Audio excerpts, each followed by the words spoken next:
বাচ্চার খাবারে অনীহা, এই বিষয়টি নিয়ে কথা বলার জন্য আপনাদের সাথে উপস্থিত হয়ে গেছি। কাজের মধ্যবর্তী সময় থেকে উপস্থিত হয়ে গেছি। একটি পেশেন্ট দেখছিলাম, ভাবলাম যে পেশেন্টের যে সিনারিওটা সেটা একটু শেয়ার করে আমার দর্শকদের উদ্দেশ্যে কিছু টিপস দেওয়ার জন্য আসলে উপস্থিত হয়ে গেছি।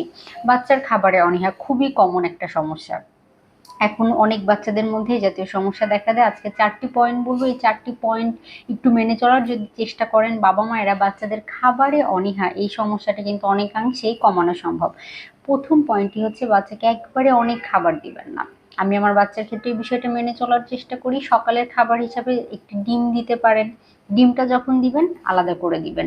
সবজি রুটি দিতে পারেন, ভাত দিয়ে সবজি দিতে পারেন বা ভাত কলা দিতে পারেন, রুটি কলা দিতে পারেন। অর্থাৎ সকালে যেই খাবারটি দেন না কেন ১টি বা ২টি খাবার একসাথে দিবেন, এর বেশি দিবেন না।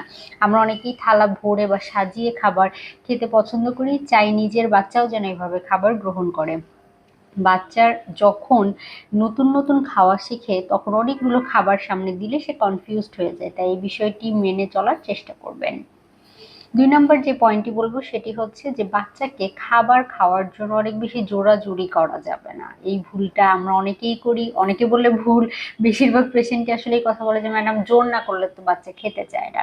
আমি সেই সকল বাবা-মায়েদের উদ্দেশ্যে বলি, বাচ্চা যেহেতু অল্প পরিমাণে খাবার খায়, টার্গেট রাখবেন অল্প খাবারে বেশি পুষ্টি পায় এই জাতীয় খাবারগুলো তার খাদ্য তালিকায় রাখার জন্য। এই বিষয়টি নিয়ে আমার একটি আলাদা ভিডিও আছে, আপনারা চাইলে দেখে নিতে পারেন।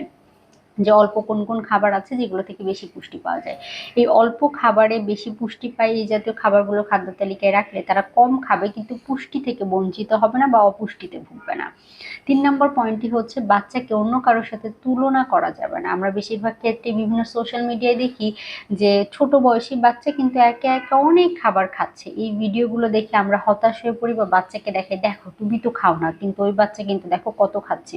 এই বিষয়গুলো করলে বাচ্চার হীনমন্যতা তৈরি হয়। পাশাপাশি দেখা যায় যে বাচ্চার খাবারের প্রতিও কিন্তু অনীহা তৈরি হতে পারে। এই বিষয়টি যদি আপনারা কন্টিনিউশনটা রাখেন বা সবসময় যদি এই বিষয়টা করে যান। ৪ নাম্বার যে পয়েন্টটি বলবো সেই পয়েন্টটি মেনে চলার চেষ্টা করতে হবে। আমরা অনেকেই এই বিষয়টি মেনে চলি না। সেটা হচ্ছে বাচ্চা যখন খায়, যখন খাওয়া শিখে যায় তখন আমরা আসলে যখন সে খাচ্ছে তাকে বলি, তুমি খাও, আমি আমার এই কাজটা করে আসি, তুমি খেতে থাকো। এই কাজটি করা যাবে না। কমপক্ষে বাচ্চার ৪-৫ বছর বয়স যতদিন না পর্যন্ত শেষ হবে ততদিন পর্যন্ত চেষ্টা করতে হবে বাচ্চা খাওয়ার সময় তার সামনে বসে থাকার জন্য। আর সবথেকে ভালো হয় যে বাচ্চাদের একসাথে নিয়ে পরিবারের সবাই খাবার গ্রহণ করার জন্য। এতে করে কিন্তু বাচ্চার খাবারের অনীহা অনেকাংশে কমানো সম্ভব।